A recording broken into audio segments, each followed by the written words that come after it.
Hi අමුතු දෙයක් හම්බුණා. මට හිතුණා ඒක ඔයගොල්ලොත් එක්ක ෂෙයා කරගන්න කියලා. මම දන්නවා මේ ගොඩක් අය දැකලා තියෙනවා. මම දැකලා තියෙන්නේ TikTok එකෙත් මේක ගැන කට්ටිය වීඩියෝස් දාලා තියෙනවා. ඉතින් මෙන්න මේක තමයි අමුතු දේ. මේක ඇවිල්ලා මාළුවෙක්. මේක කරවලෙක් වගේ තමයි පේන්නේ. හැබැයි මේක අමුවෙන් කන්න පුළුවන්. මේ තියෙන දැන් අමුවෙන්. මේකට කියන්නේ දුම්බලකඩ කියලා. උම්බලකඩ නෙමෙයි දුම්බලකඩ. ඔයගොල්ලෝ අහලත් ඇති දැකලත් ඇති. මේක මාළුවෙක් ඉන්නේ මේ මාළුවා ඒ කියන්නේ මෙයාව දුම් ගහලා තමයි හදලා තියෙන්නේ. මෙයාව අමුවෙන් කන්න පුළුවන්. මං කෑල්ලක් කාලා පෙන්නන්නම්.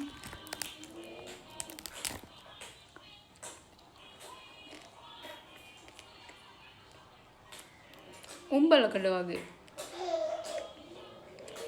එතකොට මේක අපිට මෙහෙම කන්නත් පුළුවන්. නැත්නම් මේක අපිට කෑරි කපලා උයලා කන්නත් පුළුවන්. ඒ කියන්නේ තෙල් දාලා වගේ. ඒත් එක මේගොල්ලෝ අපිට තව මේකේ වල දුන්නා. මේකේ තියෙන්නේ මේ කරෝල එකම තමයි. හැබැයි මේකේ තියෙන්නේ ඒගොල්ලෝ හදලා තියෙන්නේ තෙල් දාලා. මේක අපිට බත් එක්ක උනත් කන්න පුළුවන්. මේකත් එහෙම කන්න පුළුවන්. හදාගත්තොත් ඉතින් අපිට මේක අමුවෙන් කන්නත් පුළුවන්. මම දැකලා තියෙයි TikTok එකේ මේක ගොඩක් අය මේ try out කරලා තියෙනවා. ඉතින් අපි try out කරන්න තමයි ගත්තේ. මේ දෙකටම මෙතන ඉන්නවා දෙන්නෙක්.